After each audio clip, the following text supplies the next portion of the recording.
Good morning students, कैसे हैं आप लोग। आशा करते हैं आप लोग अच्छे होंगे। और ज्योग्राफी का मैं लेक्चर्स सीरीज आज लेक्चर 6 लेकर आया हूं, जिसमें भारत और चीन के बीच का सीमा निर्धारण कैसे हुआ, किस रेखा के द्वारा हुआ, इसके तो हम पहले इसको पढ़ते हैं। तो शुरू करते हैं। मैकमोहन रेखा जो है वो उसका नाम है जो भारत और चीन की सीमा का निर्धारण करता है।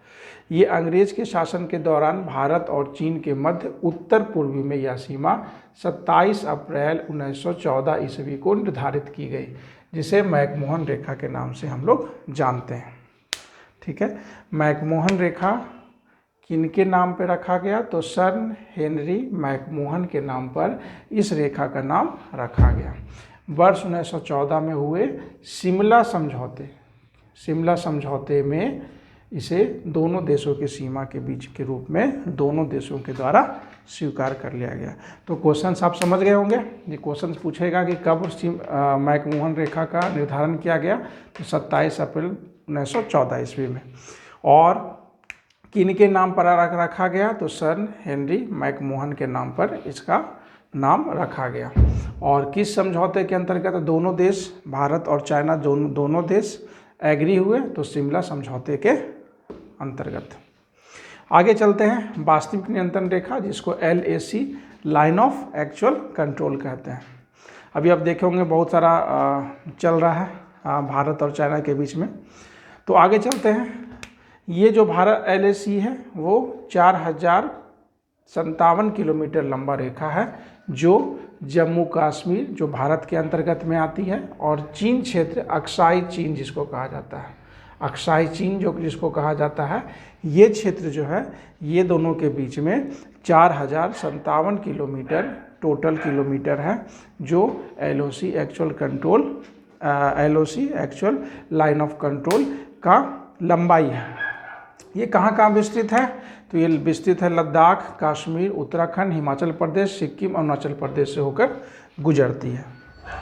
तो इस पर भी आप ध्यान रखिएगा।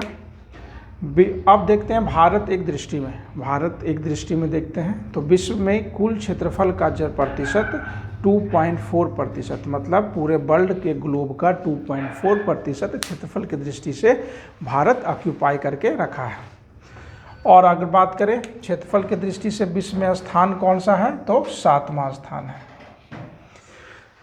आगे चलते हैं। ग्रामीण जनसंख्या कितनी है हमारे इंडिया में, तो 54.03%। जो भी आंकड़ा दिया गया है वो नवीनतम दिया गया है, जो अभी पॉइंट ऑफ व्यू से, एग्जाम के पॉइंट ऑफ व्यू से बहुत उपयोगी है और एग्जाम में आ भी रहे हैं।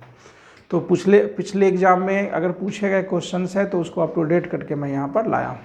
अब जो क्वेश्चंस आएंगे वो इसके अनुसार आप लेंगे। तो ग्रामीण जनसंख्या 54.03%। शहरी जनसंख्या का बात करूं तो 45.97% जो है वो शहरी जनसंख्या है। अंतर्राष्ट्रीय सीमा से जुड़ा राज्य जो है वो 17 है। और लिंगानुपात जो है, लिंगानुपात क्या है, तो 943%, 943 प्रति 1000 पुरुषों में। यानी अगर 1000 पुरुष हैं तो उसमें 943 महिलाएं हैं। ये अनुपात रेशियो है। कुल साक्षरता दर जो है वो 77.7% जो है हमारे इंडिया का कुल लिटरेसी रेट है। आगे बात करें अंतर्राष्ट्रीय सीमा से जुड़ा राज्य कितना है, तो 17 है। राष्ट्रीय राजमार्गों की संख्या कितना है, तो 266 है।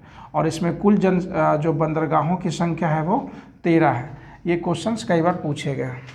अगर हम बात करें पुरुष साक्षरता का दर, तो 82.14%, ये सब नवीनतम है। और अगर हम बात करें महिला साक्षरता का दर, तो 65.46% है। एक्चुअली क्या है, पुरुष साक्षरता दिवस क्या है, जो है वो 77 के अप्रॉक्स जो है से लेकर के 82.14% के बीच में वैरी करता है। ठीक है, तो ओवरऑल इसको 82.14% कहा जाएगा। अगर भारत में राज्यों की संख्या कितनी है, तो 28 है। अगर हम बात करें केंद्र शासित प्रदेशों की संख्या कितनी है, तो हमारे देश में केंद्र शासित प्रदेशों की संख्या 9 है। ज्यामितीय आकार कैसा है, तो चतुष्कोणीय ज्यामितीय आकार है। अगर कुल द्वीपों की संख्या बताएं, तो कुल द्वीपों की संख्या क्या है, 1208 द्वीपों की संख्या है, जिसमें निर्जीव मतलब जहाँ लोग नहीं भी रहते हैं उनको भी इंक्लूड करके इसमें रखा गया है। कहे कर्क रेखा पर स्थित 8 राज्य कौन कौन से हैं? तो गुजरात, राजस्थान, मध्य प्रदेश, छत्तीसगढ़, झारखंड, पश्चिम बंगाल, त्रिपुरा और मिजोरम। ये जो सीक्वेंस रखा गया है वो वेस्ट टू ईस्ट, वेस्ट से ईस्ट के बीच में अगर हम बात करें तो कर्क रेखा किन किन राज्यों से होकर गुजरती है।